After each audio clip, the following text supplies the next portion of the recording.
I said, oh, shit. He dropped this bump. Bro, let them know it's a done deal. That's a done deal. Let them know you dropping me. I'm dropping. No, see it. Pooh Shiesty dropping 1017. Shout out to you. Real, they never did no police or none of that, bro. Tell them what's going on. Bro, we just did that. That's done. What you do? You jump. You said you want to be drunk, you drunk. There's a video out there that was never meant to surface. Footage recorded inside a Dallas recording studio on the night of January 10th, 2026. And according to federal prosecutors, the person who filmed that footage on his phone and the person who allegedly passed that evidence to federal investigators might be the exact same man. His name is Big 30. And right now, the streets are saying Big 30 has been exposed for snitching on Pooh Shiesty because his childhood best friend, his day one, the man he built his entire career alongside, is sitting in federal custody without bond, while Big 30, at least for a moment, walked free. Behind the matching chains, the joint freestyles, and years of calling each other brothers, something allegedly went down inside that studio that changed everything completely. Federal investigators have footage that Big 30 was reportedly holding. Pooh Shiesty is locked up, and the internet has been asking the same question ever since. Yo, what's good, fam? Welcome back. Today we're going all the way in on one of the most explosive betrayal stories hip-hop has seen in years. We're breaking down how a cell phone video allegedly traveled from Big 30's hands straight into the government's evidence file. Why Pooh Shiesty is sitting behind bars while his day one walked out into the world. And what court filings have actually revealed about what happened that night in Dallas. The truth behind this situation runs deeper and darker than anything you've seen on the blogs, and we're about to lay it all out for you. To understand how we got here, you have to go back to where it started. South Memphis, Tennessee, one of the tightest musical ecosystems in America, a city that has produced legends across generations. From 3-6 Mafia to Young Dolph, from Yo Gotti to Moneybagg Yo, Memphis rap has always carried its own sound, its own energy, and its own code.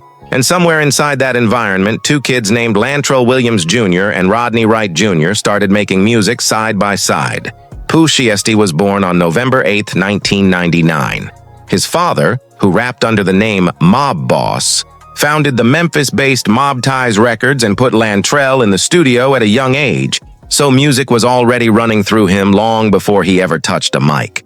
Big 30 was also born in 1999, raised on those same South Memphis streets, and the two linked up around 2018, rapping just for fun at first, before slowly building the chemistry that would later turn them into one of the most exciting duos in Southern rap. Their earliest work came through Chopper Gang Entertainment, the crew Pooh Shiesty built as his launching pad. The Chopper Gang YouTube channel became one of their first homes, and the videos they dropped there started pulling in local attention long before the national spotlight ever found them. Their very first recorded collaboration dropped in March of 2019, followed shortly after by another joint track that showed fans early on that these two had real chemistry on the mic. Where Pooh Shiesty brought a cold, precise, almost surgical delivery, Big 30 brought a heavier, booming presence, and together they sounded like two sides of the same Memphis street coin. In 2020, everything changed. Pooh Shiesty had been dropping music independently, building real momentum with a string of solo records. One of those tracks, produced by Tay Keith, started generating serious buzz, the kind of buzz that reaches all the way to Atlanta. And one night in April of 2020, Pooh Shiesty got a direct message on Instagram from a man he had grown up listening to. Gucci Mane slid into his inbox. According to accounts Pooh Shiesty gave in interviews, the two then FaceTimed for nearly 6 hours that same night. Gucci Mane wanted to sign him to 1017 Records. By April of 2020, the deal was done. Pooh Shiesty officially signed to 1017 Global Music LLC and Atlantic Records. And just like that, a kid from South Memphis had a co-sign from one of the most legendary figures in trap music history. The signing was massive for everyone in Pooh Shiesty's orbit, including Big 30. Even though Big 30 was not signed directly to 1017 at that point, he was closely affiliated through Moneybagg Yo's Bread Gang imprint and was deeply embedded in the same circle. The two were inseparable. One of the first major collaborative moments came in June of 2020 with a joint record where Pooh Shiesty brought both Big 30 and Lil Baby onto the same track. That song was a preview of what was coming. Gucci Mane himself appeared on a 1017 freestyle in October of 2020, which featured Pooh Shiesty, Big 30, and Fugiano on the So Icy Gang Volume 1 compilation.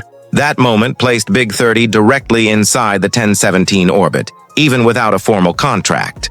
Big 30 also linked with Gucci Mane on an April 2021 record from the Ice Daddy project.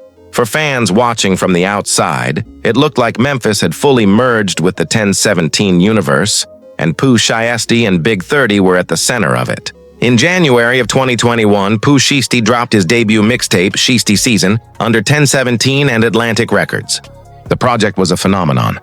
It debuted at number 3 on the Billboard 200, hit number 1 on the top rap albums chart, and generated 3 simultaneous Hot 100 entries. Back in Blood with Lil Durk eventually peaked at number 13.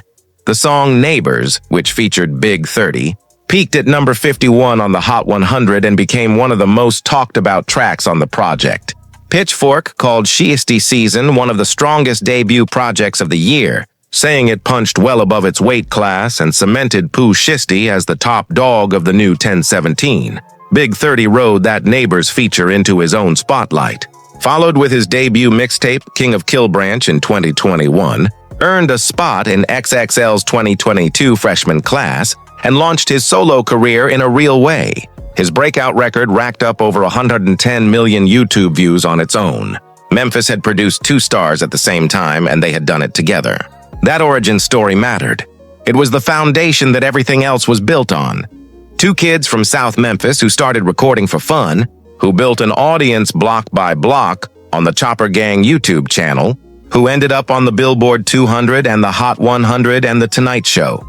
That is not a normal trajectory. That is a once-in-a-generation run, and they made it happen side by side. But beneath that success, legal trouble was quietly closing in. By 2022, Pooh Shiesty was sentenced to 5 years in federal prison after pleading guilty to a weapons conspiracy charge stemming from a 2021 shooting incident in Florida. He began serving his sentence, and just like that, one half of the duo was gone. He was eventually released in October of 2025 after serving approximately 3 years, returning to supervised release with conditions of home detention that explicitly prohibited him from committing any additional federal offenses or possessing firearms. When Pooh Shiesty came home in late 2025, the streets treated it like a moment. His single FDO debuted at number 1 on the Hot R&B and Hip-Hop Songs chart. Complex called it the first major rap hit of 2026. But there was another layer to his comeback that complicated things. During his incarceration, rumors had circulated that Pooh Shiesty cooperated with prosecutors in his original Florida case. Industry personality Wack 100 publicly made those allegations, and they spread across blogs and podcasts at the speed that only controversy can generate in hip-hop. Shortly after his release, Pooh Shiesty went on Instagram and held up his indictment paperwork, pointing to the names on the document and insisting that all 3 of them had remained solid. His attorney, Bradford Cohen, was equally direct, calling the snitching allegations idiotic and stating that Pooh Shiesty gave up no one. So Pooh Shiesty came home already fighting a reputation battle, already trying to reset the narrative. And then January 10th, 2026 happened. Before we get into what federal prosecutors say went down that night, take a look at the footage connected to this case that has surfaced publicly. That footage matters because it is not background detail, it is the center of this entire story. On January 10th, 2026, 3 people traveled to a recording studio located on the Dallas Parkway in Dallas, Texas. According to federal prosecutors, those 3 individuals believed they were coming for a business meeting to discuss the terms of a recording contract.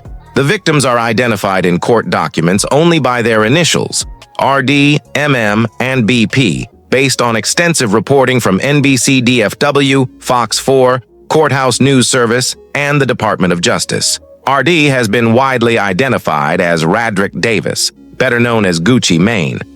He was accompanied by 2 members of his professional team. What happened inside that studio, according to prosecutors, was nothing remotely resembling a business meeting.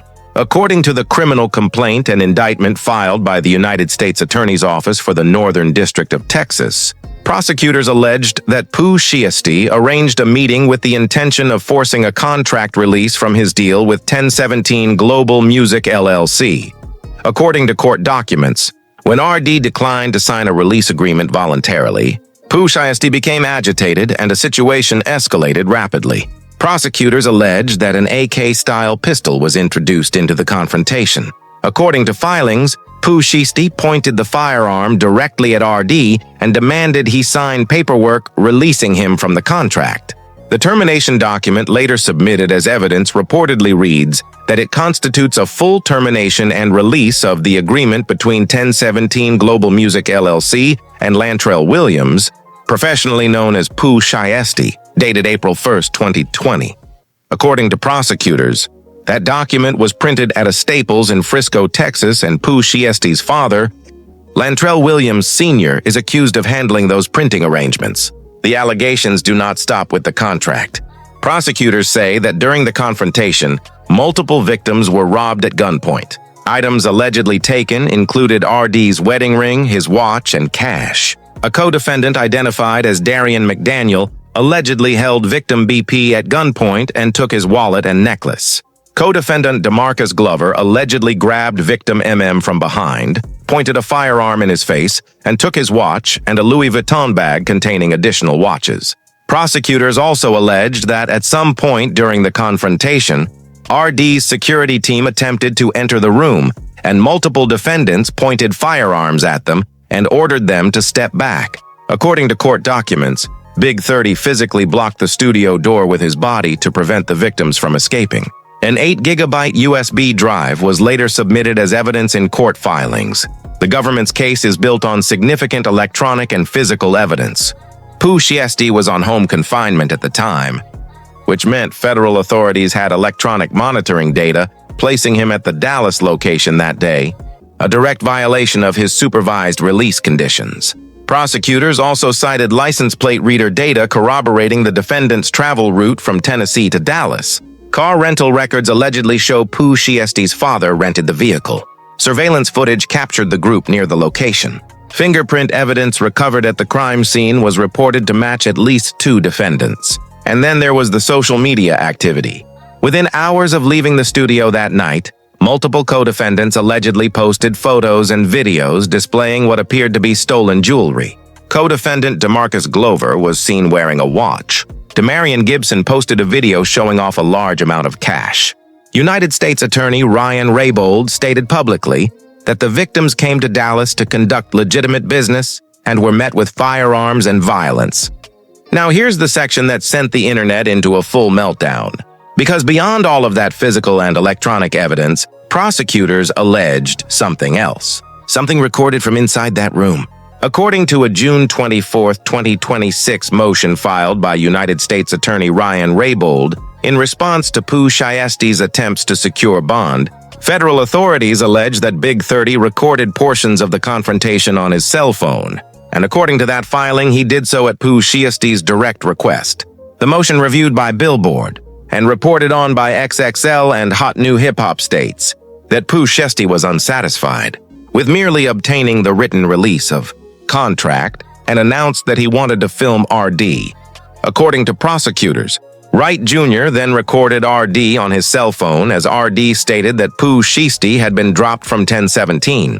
Screen grabs of the alleged footage were included in the court filing itself. An alleged version of that video later surfaced publicly on July 1, 2026, captured by an Instagram account, appearing to show Pooh Shiesty alongside an affiliate and a man in a yellow ensemble whose face was blurred, with a voice audible stating those words about the label release. That alleged clip appeared to match the screenshots prosecutors had already submitted in court. Here is where the speculation started spinning out of control. That footage, according to prosecutors, made its way to investigators.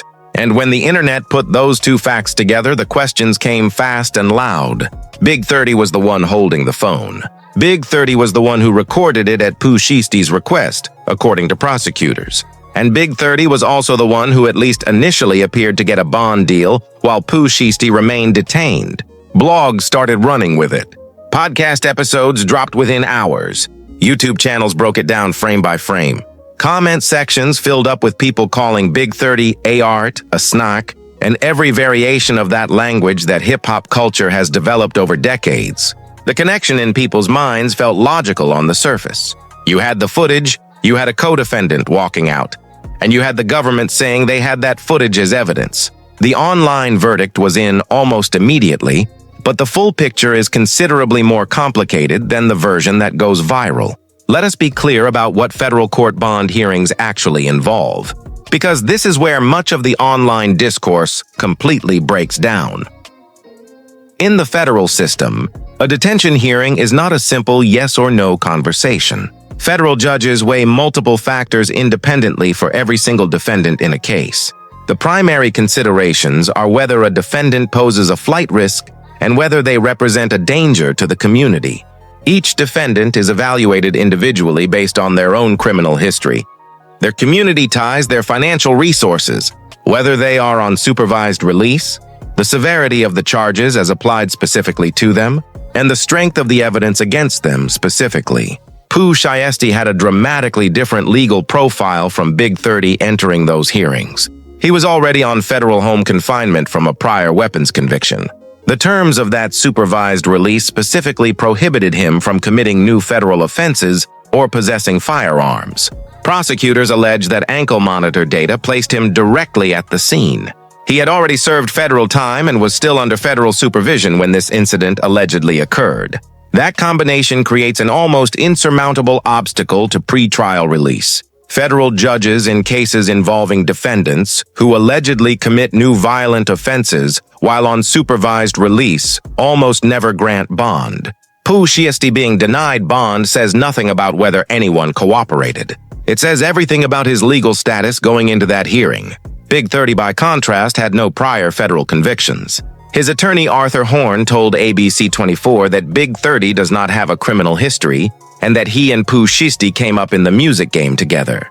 The Tennessee magistrate judge who handled Big 30's initial hearing, Magistrate Judge Annie T. Kristoff, granted him a $100,000 bond on April 6, 2026. However, the government immediately requested a stay, delaying the bond while prosecutors appealed to the Texas District Court judge overseeing the overall case.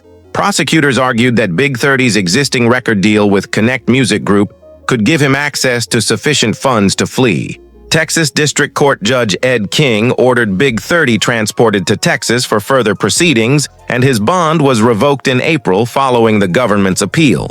Big 30 was then held in federal custody in Texas for months, before eventually being released ahead of the scheduled trial. The trial itself for all 9 defendants is currently set for the Northern District of Texas. So the image of Big 30 simply walking free while Pooh Shiesty sat in a cell is not quite what happened. He was granted bond by a Tennessee magistrate judge. Then that bond was immediately stayed at the government's request. Then it was formally revoked after the government pushed back hard in the Texas District Court. And he spent significant time in federal custody himself before eventually being released ahead of trial. The picture that spread online of one man free and one man locked up was at best a snapshot of a single moment in a process that kept shifting. None of that arc matches the simple story of a man who cooperated and got rewarded with freedom. The federal system does not work that way, and the timeline of this case proves it. And yet the speculation has continued. Part of that is because of what Pooh Shiesty's own legal team said publicly. After Pooh Shiesty was denied bond in May, his attorney Bradford Cohen told reporters that the court never heard any definitive proof of a signed contract release. No video showing an actual signing, no firearms, and no jewelry entered as evidence. He went further, suggesting that the case rested on roughly 5 individuals cooperating with prosecutors, one of whom he described as a very well-known figure providing information against the others. That statement landed like a bomb, because Cohen was suggesting that Gucci Mane himself had provided information to investigators, not Big 30, Gucci Mane. But subsequent reporting revealed that Gucci Mane had later posted videos on social media appearing to deny that any of the alleged events had taken place, and was seen publicly wearing the jewelry that prosecutors claimed had been stolen. His own public posture after the arrest created enormous confusion about who said what to investigators and when. This is precisely the pattern that repeats itself in high-profile federal cases involving hip-hop artists. Speculation moves faster than verified information. A bond decision gets read as evidence of cooperation. A social media post gets interpreted as a betrayal. And by the time the full picture emerges through court proceedings, the narrative has already been written in the minds of millions of people. When co-defendants in the YSL RICO trial in Atlanta saw different outcomes in their early court appearances, blogs immediately speculated about cooperation long before any documented agreements surfaced. The pattern is consistent. A federal arrest in hip-hop creates immediate speculation. Speculation fills in gaps the evidence has not yet answered, and those narratives take on a life entirely independent of the courtroom. In this case, the allegation that Big 30 recorded the footage has driven most of the conversation about him because the logical question is simple. If he recorded it on his phone, how did investigators obtain it?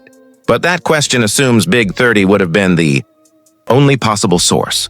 Federal investigators have tools that the public often underestimates: cell phone extraction technology, cloud storage warrants, platform subpoenas, and data obtained from devices belonging to other co-defendants or even victims can all produce the same footage through entirely independent channels.